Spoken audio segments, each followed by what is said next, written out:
प्रत्येक माणसानं जबाबदारीनं आणि अत्यंत आपुलकीनं काम करावं आणि या सगळ्या सेवेच्या माध्यमातून राज्यातल्या सगळ्या आरोग्याच्या सेवेची जबाबदारी अतिशय चांगल्या पद्धतीनं नीटपणानं पार पाडावी यासाठी आपण सगळेजण सुद्धा अजून गतिमान पद्धतीनं काम करूया आणि आजच्या जागतिक आरोग्य दिनाच्या निमित्तानं या सगळ्या कामाची खूप चांगल्या पद्धतीनं सुरुवात आपण सगळेजण करूया अशा पद्धतीची विनंती करतो.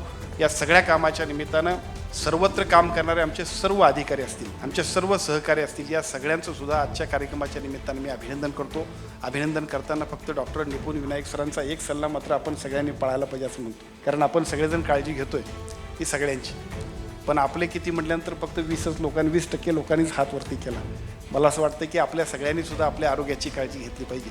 जगाची काळजी घेता घेता आपल्या सगळ्यांची सुद्धा काळजी घेऊया आणि आरोग्यम धनसंपदा हा मूलमंत्र जपत जपत सगळ्या महाराष्ट्राची सेवा करण्याचा संकल्पसुद्धा आजच्या कार्यक्रमाच्या निमित्तानं करूया एवढीच अपेक्षा ठेवतो.